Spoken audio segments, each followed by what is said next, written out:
पंचायत आज तक में एक बार फिर से आप सभी दर्शकों का स्वागत है। जोरदार तालियां बजा लीजिए खुद के लिए।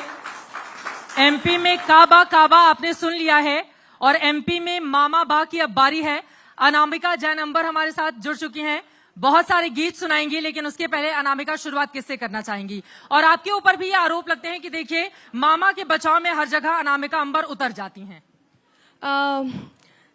मामा के बचाव में हर जगह उतर जाती हैं को यदि हम थोड़ा सा करेक्ट कर दें तो ये कहा जाए कि मैं एक ऐसी विचारधारा के बचाव में हर जगह उतर जाती हूँ जो विचारधारा कहीं हमारे राष्ट्रवाद का समर्थन करती है, और मैं इसी विचारधारा के साथ रहती हूँ। अब ये विचारधारा जहां भी होगी, अब मामा जी में ये विचारधारा है तो हाँ ठीक है, मैं स्वीकार करती हूँ कि मैं इस बचाव में उतरी हूँ और यहाँ से शुरुआत करती हूँ। जैसे आपने कहा है कि अनामिका कहाँ से शुरू करेगी, तो चित्रा जी सबसे पहले तो बहुत बहुत धन्यवाद आज तक का भी कि मैं यहाँ उपस्थित हूँ। और ये कि बुरा बुरे को कहा है मैंने, भला भले को बोला, बुरा बुरे को कहा है मैंने, भला भले को बोला, सुन ले देश पे दाव लगा के कभी न खुद को तोला, और वो थे वो जो शोर मचाते सिर्फ विरोधी सांस बने, हमने दिल में दर्पण रखा जनता की आवाज बने, कि हमने दिल में दर्पण रखा जनता की आवाज बने। और वो आवाज जिसमें बात में कुछ बात हो वो बात होनी चाहिए, बात में कुछ बात हो वो बात होनी चाहिए, जीत होनी चाहिए या मात होनी चाहिए, और पीठ पीछे कुछ भी कहना तो बहुत आसान है, सामने से कह सको औकात होनी चाहिए। यहाँ पर एक दूसरे को उसकी औकात ही बताई जा रही है, उस पर नहीं जाते हुए अब मैं आ जाती हूँ सवाल पर। पूछा जा रहा है एमपी में काबा, तो जवाब क्या देंगी आप? एमपी में काबा, देखिए एमपी में मामा मैजिक करत हैं, हाँ। यही मेरा जवाब है। और जनता ने जो मुझे बताया है, जो मैंने जाना है, जो मैंने अच्छा एक और बात है, आप जहां से होते हैं या जहां के आसपास के होते हैं वहां को बहुत अच्छे से जानते भी हैं। मैं यही बुंदेलखंड की हूँ और भोपाल के पास ही ललितपुर, जो कि इससे उत्तर प्रदेश मध्य प्रदेश में जुड़ा हुआ है, और मेरा पूरा बचपन यहाँ बीता है, तो मैं वही जानती हूँ जो जनता जानती है और जो जनता कहती है। ठीक है, तो मैंने कहा है मामा मैजिक करत हैं, तो यदि आप कहें बिल्कुल तो मैं गीत सुना देती हूँ और सुनिएगा सब लोग कि भोली जनता के कनवा भरत है, हो भोली जनता के कनवा भरत है, काबा काबा करत है।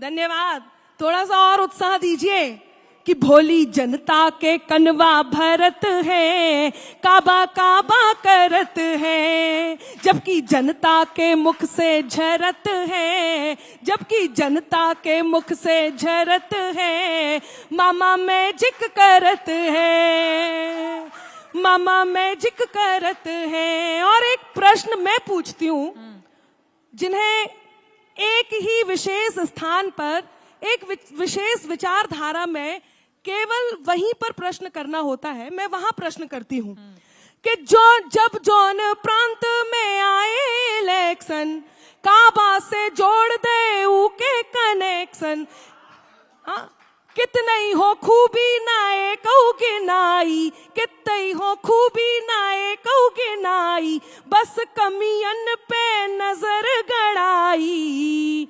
तो अब पूछ रहे काए कमलई से जियरा बरत है, काए कमलई से जियरा बरत है, काबा काबा करत है, मामा मैजिक करत है। और चित्रा जी यदि समय है तो मैं पूरा इसलिए सुनाना चाहती हूँ। पूरा ही सुना दीजिए, चूंकि रोजगार पर, महंगाई पर, कई मुद्दों पर सवाल पूछा गया है, तो अगर आपके पास जवाब है तो बताइए। बिल्कुल, मेरे पास हर बात का जवाब है। मामा ने मैजिक किया है इन मुद्दों पर? जी बिल्कुल, जो जो मुद्दे मैं बता रही हूँ वो सारे के सारे वो हैं जो यहाँ पर किए गए हैं, जिनका लाभ जनता उठा रही है। और जनता बहुत समझदार है, उसे पता है उसे क्या करना है। हालांकि मुझे तो सुनना ही पड़ता है, और सुनना इसलिए भी पड़ता है कि शोर का स्वर सब बन सकते हैं, सरगम होना मुश्किल है, फूल की झुलसी पंखुड़ियों पर शबनम होना मुश्किल है, और गुस्से में यूं उबल रही इस दुनिया को ये समझाओ खंजर होना बहुत सरल है, मरहम होना मुश्किल है। खंजर होना बहुत सरल है, तो जिन्हें ये गलतफहमी है कि गाली देना कठिन है और किसी बात की प्रशंसा करके गाली खाना सरल है, तो वो सरल काम मैं कर रही हूं। और मैं आगे कहूंगी कि हाथे लगी थी बीमारू व्यवस्था। एक समय था जब इस प्रदेश को बीमारू प्रदेश कहा जाता था, और वहीं से प्रारंभ करती हूं कि हाथे लगी थी बीमारू व्यवस्था, मेहनत से मामा ने बदली अवस्था, पिछड़े प्रदेशन में रंगत भर दई, अर्थव्यवस्था भी दुगनी कर दई। और जो मेरे वर्दीधारी मित्र यहाँ हैं और यहाँ के हैं, इते बर्दी से रौब झरत है, मामा मैजिक करत है, मामा मैजिक करत है। आप लोग बताइएगा यदि एक भी बात मैंने गलत कही है तो, और जो मुद्दे विचाराधीन हैं ये समझ होनी चाहिए कि वो मुद्दे विचाराधीन है। अर्थ ये है कि हम उस सरकार से उम्मीद करते हैं जिससे हम उम्मीद कर सकते हैं, और उम्मीद पर वो खरी उतरने के लिए उसमें कार्यरत है, जो कि आगे जरूर होगा, इस विश्वास के साथ कि पहली धर्म की रेल जेल आए, पहली धर्म की रेल जेल आए, बाई दादन को तीरथ कराए। और अब एकता कि ताजुल मस्जिद में, जैनी शिखर में, लक्ष्मी महाकाल बागेश्वर में, सब धर्मन में श्रद्धा धरत है,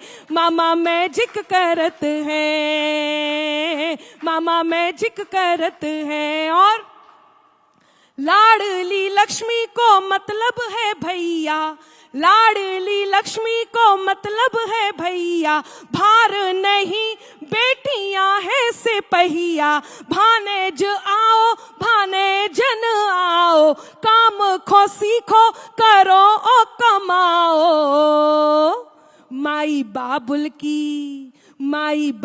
की चिंता हरत है, मामा मैजिक करत है, मामा मैजिक करत है। और अब आप जो मुद्दे भी पूछ रही थी कि सड़कें बना दई भरे, सड़कें बना दई खड़ंजा भरे हैं, गाँवन में बिजली के खंबा खड़े हैं, निर्भय गडरिया पे कस दो से कंजा, सिम्मी के गुंडन को सूतो है मंजा।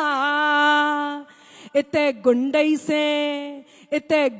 से गुंडा डरत है, मामा मैजिक करत है, मामा मैजिक करत है। और एक कांड हुआ था, अंतिम बंद सुना रही हूं, पेशाब कांड एक हुआ था, उसको लेकर के बहुत सारी बातें भी हुई थी। और मैं फिर कह रही हूं, कोई घटना घटती है हम उसे नहीं रोक सकते, लेकिन उस घटना के बाद निर्णय क्या लिया गया, उस घटना के बाद किया क्या गया, वो मायने रखता है।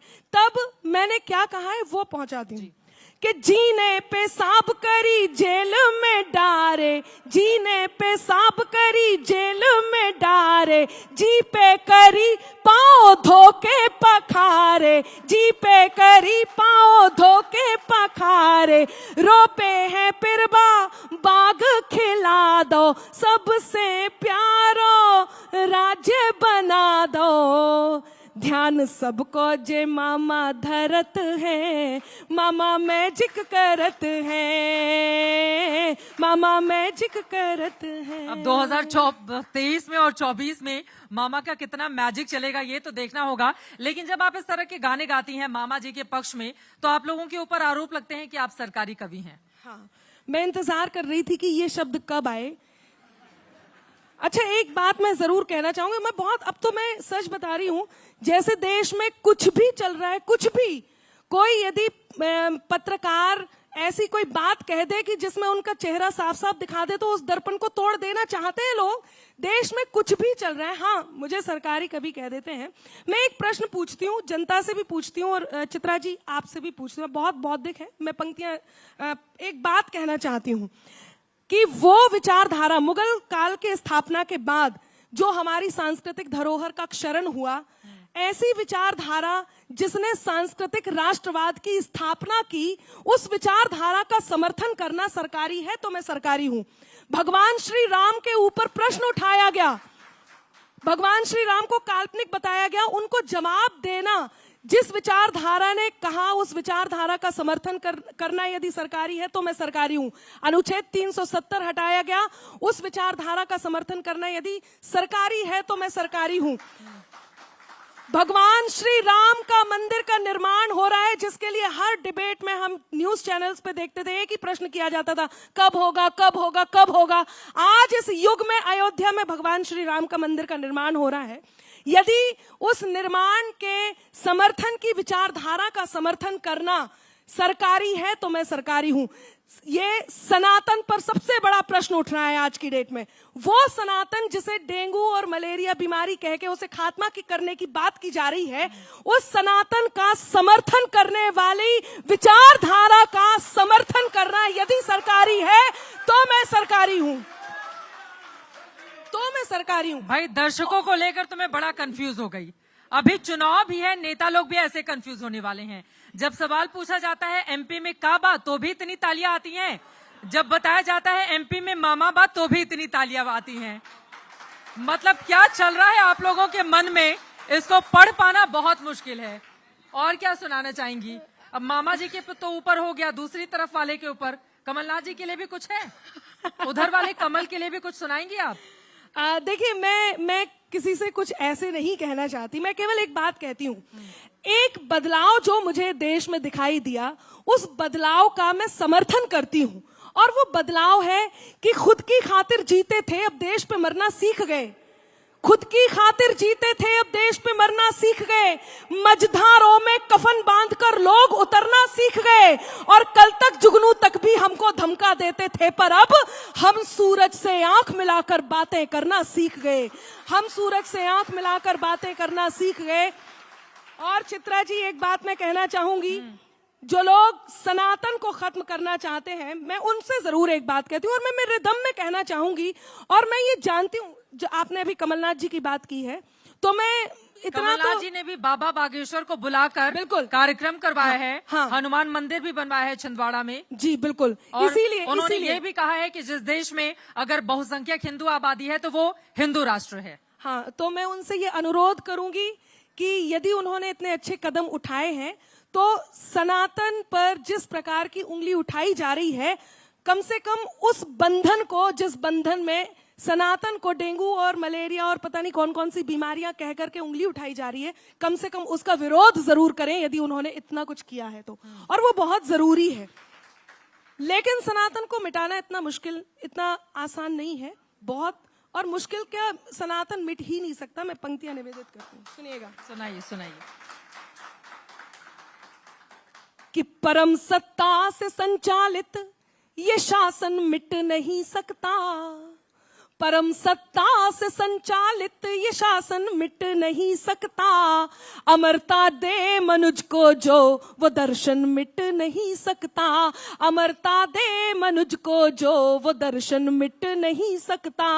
न जाने मिट गए कितने मिटाने का लिए सपना, न जाने मिट गए कितने मिटाने का लिए सपना।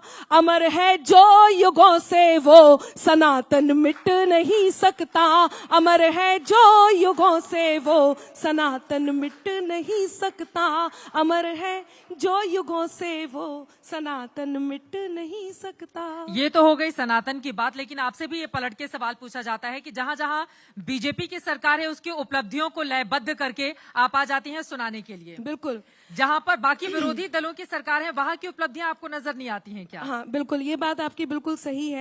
और मैंने अभी थोड़ी देर पहले ही इस बात का उत्तर भी दिया और मैं फिर उस बात को कहती हूँ कि वो बात, वो विचारधारा जिससे मेरा, देखिए हम भी इस समाज का हिस्सा हैं, हम भी वोट देते हैं और सरकार के किए हुए कार्यों का हम पर भी उतना ही प्रभाव पड़ता है जितना और लोगों पर पड़ता है।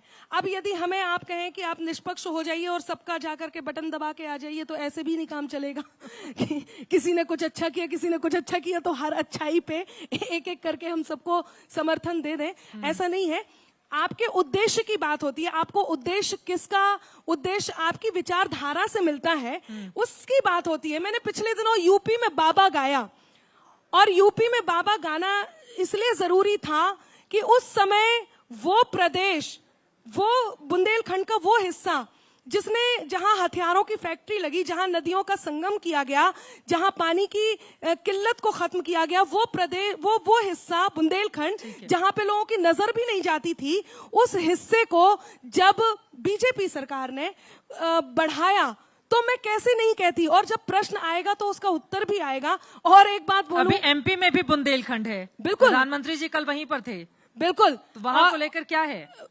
बुंदेलखंड को लेकर के मैं बहुत ज्यादा उम्मीद में हूं कि बुंदेलखंड में वो सारे कार्य किए जा रहे हैं। और मैं बुंदेलखंड से हूं, मुझे इस बात को लेकर के गौरवान्वित मैं महसूस करती हूं। सुनाएंगे क्या आप? बिल्कुल, मैं जरूर सुनाऊंगी, मैं यूपी में बाबा जरूर सुनाऊंगी। लेकिन उससे पहले एक छोटी सी बात जो मैं जरूर कहना चाहती हूँ, वो बात मैं कहती हूँ, चित्रा जी, यदि लाभ लेने की बात है, जो लोग कहते हैं कि अनामिका को कोई लाभ मिल रहा है, तो सरकारी इतने सारे आयोजन होते हैं, सरकारी कवि सम्मेलन होते हैं।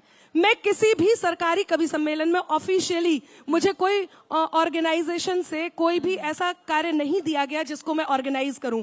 मैं किसी भी सरकारी कार्य में, सरकारी क्षेत्र में चेयरमैन नहीं हूं। मैं किसी भी तरह से सरकारी किसी भी लाभ को नहीं उठा रही हूं। और जिस समय अखिलेश जी की सरकार थी हमारे उत्तर प्रदेश में, जहां से मैं आती हूँ बुंदेलखंड से, उस समय सबसे ज्यादा सैफई महोत्सव के कार्यक्रम मैंने किए। तब भी सरकार थी। और कौन सी सरकार थी? बात यह है कि मैं किस विचारधारा का समर्थन करती हूँ। सुनाएंगी क्या? जी बिल्कुल, मैं यूपी में बाबा सुना देती हूँ, जो आपने कहा भी है तो, और मेरा मन है। यूपी के बाबा का यहाँ पर असर पड़ेगा क्या? जी देखिए, जिस शासन से सब प्रचालित हो रहे हैं, जिससे प्रसारित हो रहे हैं, और जहां एक डोर बंधी हुई है, जिस विचारधारा को हर उस राज्य में पहुंचाया जा रहा है, जो अलग अलग राज्यों में जिस विचारधारा को पहुंचाया जाना चाहिए, जिसका समर्थन करने के लिए अनामिका हर उस जगह पहुंच जाती है, तो उसके समर्थन के लिए, उस एक बिंदु के समर्थन के लिए मुझे लगता है हर उस स्थान पर प्रभाव पड़ेगा। क्योंकि बुलडोजर जब उत्तर प्रदेश में चल रहा था, उसके बाद एमपी में भी कई जगहों पर चलना शुरू हो गया, तो माना यही गया कि दरअसल योगी जी का इफेक्ट आ गया है मध्य प्रदेश में। बिल्कुल, कि नीति नियम और नैतिकता का मर्म सियासत में होता, नीति नियम और नैतिकता का मर्म सियासत में होता। राम सरीखा राजा हो तो धर्म सियासत में होता, कि राम सरीखा राजा हो तो धर्म सियासत में होता। और यूपी में बाबा की कुछ पंक्तियां मैं सुना देती हूँ, और जो लोग मुझे दिन रात बद्दुआएं दे रहे हैं, मैं उन्हें भी एक उत्तर जरूर देना चाहती हूँ। आप लोगों का मन हो तो मैं उससे पहले कहती हूँ, सुनना, कि जौनजे काबा काबा लगे चिल्लाबे, जौनजे काबा काबा लगे चिल्लाबे, उन्हें इते हम आए बताबे, इते नैया कछु दिखाबा, इते नैया कछु दिखाबा, काहे के यूपी में बाबा है, यूपी में बाबा, यूपी में बाबा है, यूपी में बाबा। गोरखपुर को जो सन्यासी, गोरखपुर को जो सन्यासी, मन में लेके मथुरा काशी, जब से लखनऊ में जा बैठे, यूपी भर की मिटी उदासी। और राजमहल को मंदिर कर दो। अच्छा, गोरखपुर, चित्रा जी गोरखपुर से आती है इसलिए मेरे तरफ ऐसे देख रही है, कि राजमहल को मंदिर कर दो, राजमहल को मंदिर कर दो, जब जनता को मिलो बुलावा, काहे के यूपी में बाबा है, यूपी में बाबा, यूपी में बाबा है, यूपी में बाबा। तुष्टिकरण को नाव मिटा दो, तुष्टिकरण को नाव मिटा दो, अपराधन को गांव बिठा दो, फैजाबाद अयोध्या कर दई, राम लला को धाम बना दो। और बेभी काशी काशी कर रहे, कि बेभी काशी काशी कर। आपने कहा ना कि उत्तर प्रदेश का प्रभाव यहां भी पड़ रहा है क्या? तब कहती हूं कि बेभी काशी काशी कर रहे, जौन करते काबा काबा, काहे के यूपी। जी बहुत धन्यवाद। यूपी में बाबा हैं, यहाँ मामा हैं, दिल्ली से पूरा देश ही परिवार है, इस तरह का संदेश जा रहा है। तो पूरे परिवार में होकर इस वक्त हम लोग बैठे हुए हैं। लेकिन इससे आगे बढ़ते हुए, चूंकि हम सब जानते हैं कि राष्ट्रभक्ति कविताओं को आप अपनी मजबूत आवाज देती हैं, राष्ट्रभक्ति देशभक्ति से जुड़ी हुई कविताओं को आप अपनी आवाज देती बिल्कुल, हैं मैं और आवाज अभी देती हूँ। हमने अपने वीर जवानों को, अपने अधिकारियों को खोया है। मैं चाहूंगी कि इस मंच से, चूंकि आपने बहुत सारी ऐसी कविताएं लिखी हैं, अलग अलग मंचों पर मैंने सुना भी है, तो अगर उनको लेकर जी, कुछ मैं पंक्ति बहुत आप बहुत सुनाना चाहें। धन्यवाद देती हूँ आपका कि आपने मुझे उस रचना के लिए आमंत्रण दिया है जो मैं सुनाना चाहती हूँ, और यदि आपकी अनुमति हो तो मैं खड़े होकर के इन पंक्तियों को सुनाना चाहती हूँ ताकि मैं आपसे जुड़ सकूं। जो जवानों की शहादत हुई है उसको सम्मान देने के लिए पूरा देश एक हो जाता है, चाहे वो किसी भी विचारधारा का हो, क्योंकि वो जब सैनिक सीमा पर तैनात होते हैं या हमारे बीच में यहाँ वर्दीधारी तैनात होते हैं, जब वो अपनी ड्यूटी निभाते हैं और इस भारत के लिए, इस माँ के लिए, धरती माँ के लिए जो समर्पित हो जाते हैं, तब जाकर के हम कहीं चैन की सांस ले पाते हैं, तब जाकर के हम कहीं इस प्रकार के आयोजनों का हिस्सा होते हैं। मैं पंक्तियां निवेदित करती हूँ, आपने कहा है तो आपके आदेश को अध्यादेश मानती हूँ, लेकिन उससे पहले केवल 4 पंक्तियां उन्हें जो मुझे राष्ट्रवाद की भाषा, राष्ट्रवाद की आवाज होने के वजह से गाली दे रहे हैं, उन तक पहुंचा दूं। सुने।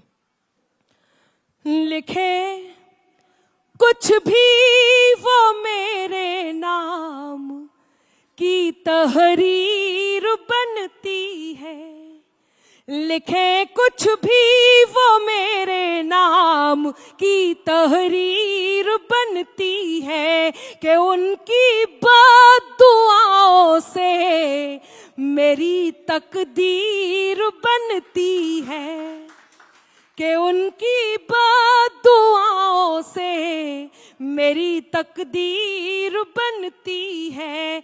यहाँ पर कुछ बशर जलते हैं मेरे काम से, यहाँ पर कुछ बशर जलते हैं मेरे नाम से। धुआं दिल से जो उठे तो, अब हाथ तैयार रखिएगा, कि धुआं दिल से जो उठे तो मेरी तस्वीर बनती है, धुआं दिल से। क्योंकि किसी भी बात पर होती शिकायत हो तो हो जाए, जो ठाना है करेंगे हम, हिमाकत हो तो हो जाए, न गद्दारी नहीं गद्दार अब मंजूर है हमको, सलामत देश हो मेरा बगावत हो तो हो जाए, सलामत देश हो मेरा। और अंतिम पंक्तियां मैं शहीदों को समर्पित करके अपना स्थान लेती हूं। सुनिएगा, एक सैनिक जो अपनी जान देने जा रहा है, हमने सुना हुमायूं जो डीएसपी, मैं सही हूं, जिन्होंने जब गोली लगी तो उन्होंने कॉल किया अपनी पत्नी को और उनसे ये कहा कि अब शायद मैं लौटकर वापस नहीं आऊंगा, अब शायद मैं जा रहा हूं। ऐसे में वो परिवार जो इतना बड़ा श्रेय इस देश को देते हैं, वो जिस देश को, उनके परिवारों को श्रेय देना चाहिए जो इतना बड़ा बलिदान देते हैं, वो परिवार मैं नमन करती हूं उन परिवारों को और उनके हौसलों को और उनके इस त्याग को। तब मैं वो पंक्तियां निवेदित करती हूं। एक सैनिक, सीमा पर तैनात सैनिक जो देश के लिए जान देने जा रहा है। दृश्य आपके बीच है, पंक्तियां आपके बीच रखती हूं। क्या अतिशय होता होगा, क्या चमत्कार होता होगा, कहती हूं कि बिखर कर शौर्य की खुशबू चमन को चूम लेती है, बिखर कर शौर्य की खुशबू चमन को चूम लेती है, जवा हसरत तिरंगे की गगन को चूम लेती है। सिपाही जब निकलता है वतन पर जान देने को, आपके मध्य प्रदेश के एक बड़े कवि ध्रुवेंद्र भदौरिया जी, जिन्होंने एक बहुत बड़ी बात कही पिछले दिनों जब सर कटे हुए धड़ आ रहे थे देहड़ियों पर, तो कैसे इस परिवार ने उस बात को संभाला। जब सर कटा हुआ धड़ आया तो नई नवेली दुल्हन अपने पति शव को देख करके रोने लग जाती है। तब कहीं ध्रुवेंद्र भदौरिया जी कहते हैं उसकी ननद आती है, अर्थात उस पति शव की बहन आती है और अपनी भाभी के दोनों हाथ पकड़ती है, उन्हें झकझोरती है और उनसे कहती है कि दादी का दुलार भूला, बाबुल का प्यार भूला, मोतियों की माला मेरी आज तक न लाया है, होलिया के रंग भूला, गीतों की उमंग भूला, राखी का त्योहार बार बार बिसराया है। और भाभी मेरा भैया तो जन्म से भुलक्कड़ था, आज भी तो उसी आदत को दोहराया है, जाते हुए माता का आशीष लेना भूल गया, आते हुए रणथल शीश भूल आया है। जाते हुए माता का आशीष लेना भूल गया, आते हुए रणथल शीश भूल आया है। तब मित्रों आपसे अनुरोध है कि उनकी शहादत को आइए आज तक के इस मंच से, जो पूर्णतः राजनीतिक मंच है लेकिन सबकी भावनाएं एक हैं, आइए उन्हें श्रद्धांजलि दूं। पंक्तियां पूरी करती हूं कि बिखर कर शौर्य की खुशबू चमन को चूम लेती है, जवा हसरत तिरंगे की गगन को चूम लेती है, सिपाही जब निकलता है वतन पर जान देने को, सिपाही जब निकलता है वतन पर जान देने को, वतन की धूल उड़ उड़ कर, वतन की धूल उड़ उड़ कर बदन को चूम लेती है, वतन की धूल उड़ उड़ कर। भारत माता की वंदे वंदे, जय हिंद जय भारत। यकीनन पूरा माहौल उस तरह का है क्योंकि हाल ही में हम सब ने अपने बड़े अधिकारियों को खोया है, उनके परिवार को ईश्वर शक्ति दे और हमारी भारतीय सेना को इतनी ताकत दे कि करारा जवाब जल्द ही मिले। और उस तरह की तस्वीरें भी हमारे सामने। एक बार फिर से अनामिका मैं लौटती हूँ मध्य प्रदेश में, क्योंकि हम लोग भोपाल में बैठे हुए हैं और बहुत सारे सवाल मैंने आपसे पूछा था कमलनाथ जी पर, चूंकि ये एक राजनीतिक कार्यक्रम भी है पंचायत आज तक का, तो उस पर एक बार फिर से लौट कर आते हैं। और ज्यादा वक्त बचा नहीं है अब चुनावों में, तो उनके लिए भी कुछ है आपकी पिटारे में जो आप सुनाना चाहेंगी? देखिए मैं तो बस इतना ही कहूंगी, या केवल मामा का पक्ष लेने के लिए दिल्ली से पहुंच आई हैं यहाँ पर? मैं फिर कह रही हूं कि मैं एक बहुत जिम्मेदारी के साथ इस बात को कह रही हूं कि मैं उस विचारधारा के साथ हूं जिस विचारधारा में मुझे राष्ट्रवाद दिखता है, क्योंकि मैं राष्ट्रवाद की कवित्री हूं। और आपने यदि कहा है तो मैं एक बात कह देती हूं कि अगर तुम भी नहीं हमसे तो फिर हम भी नहीं तुमसे, अगर तुम भी नहीं हमसे तो फिर हम भी नहीं तुमसे, कोई खुशियां नहीं तुमसे, कोई गम भी नहीं तुमसे, कोई खुशियां नहीं तुमसे, कोई गम भी नहीं तुमसे, हुनर से अपने कद को खुद बढ़ाना जानते हैं हम, ज्यादा तो नहीं तुमसे मगर कम भी नहीं तुमसे, ज्यादा तो नहीं तुमसे। कार्यक्रम के आखिरी हिस्से में है और इन पंक्तियों को अगर बेटियों पर, महिलाओं पर भी हम उसी तरीके से लागू कर दें तो वो भी अपने आप में आगे बढ़ जाती हैं। मैं चाहूंगी कार्यक्रम के आखिरी हिस्से में, क्योंकि यहाँ पर लाडली बहन योजना को लेकर सरकार की ओर से प्रचार, और मुझे पूरी उम्मीद है कि आपने इस पर जरूर कुछ 100% ये तो बहुत जरूरी है। चित्रा जी मैं आपको एक बात बता दूं कि मैं बहुत बड़ी लोग कहते हैं कि जहाँ जहाँ सरकार है बीजेपी की चली आती हैं आप उनकी कविताएं, उनकी उपलब्धियों को बताने के लिए। बिल्कुल जरूरी भी है। मैं एक बात कह देती हूँ, ये उपलब्धि बताना, देखिए आप बार बार कह रहे हैं तो मैं एक बात कह ही देती हूँ। एक गुलदस्ते में यदि पुष्प सजे हुए हों और आपको यदि कोई प्रशंसनीय कार्य दिख रहा हो, आप उसका प्रशंसनीय कार्य को भी यदि आप प्रशंसा ना करें और उसमें भी आप शोक ही ढूंढें तो लोग आपको लोक गायक नहीं शोक गायक कहना शुरू कर देंगे। तो इसलिए जरूरी है, हाँ जरूरी है कि उत्साह के समय, उमंग के समय जब भारत उपलब्धियों के साथ खड़ा हो तो उसकी उपलब्धियों के साथ खुश होइए। और जो विचाराधीन काम है वो चल ही रहे हैं। रही बात जनता की, तो जनता जानती है कि उसे किसे चुनना है और थोड़े दिनों में रिजल्ट आ भी जाएगा। बेटियों को लेकर के देखिए, मैं आपकी प्रशंसक इसलिए भी हूँ कि मैंने शुरू से ही आपको बेटियों पर बुलंदी से बोलते हुए देखा है, चाहे फिर वो कहीं से भी हो, कोई भी। और इस बात को मैं बहुत अप्रिशिएट भी करती हूँ और इस बात को मैं भी कहती हूँ, चाहे वो बेटी किसी भी स्थान की हो, भारत के किसी भी कोने की हो, चाहे बेगूसराय बिहार की हो, चाहे छत्तीसगढ़ की हो, राजस्थान की हो, उत्तर प्रदेश की हो, मध्य प्रदेश की हो, चाहे मणिपुर की हो, मैं कहती हूँ हिंदुस्तान के या पूरी दुनिया के किसी भी कोने की बेटी हो, नारी हो, यदि उसके साथ कोई दरिंदगी होती है तो फिर अनामिका को केवल और केवल एक ही स्वर बोलना होता है, और वो स्वर सबसे पहले मैं 4 पंक्तियां लड़कियों को और उसके बाद 4 पंक्तियां जो मैंने मणिपुर पर भी कहा है वो आप तक पहुंचाती हूं। सुनिएगा कि खून अंदर, यहां लड़कियां बैठी हुई हैं और चैनल पे भी लड़कियां सुन रही होंगी घर में, मैं उनसे कहती हूं अब वो समय नहीं कि हम कृष्ण से कहें आइए हमारा चीर बढ़ाइए, अब वो समय नहीं कि हम भीष्म से कहें कि आओ ये हमारे जख्म देखो, अब वो समय है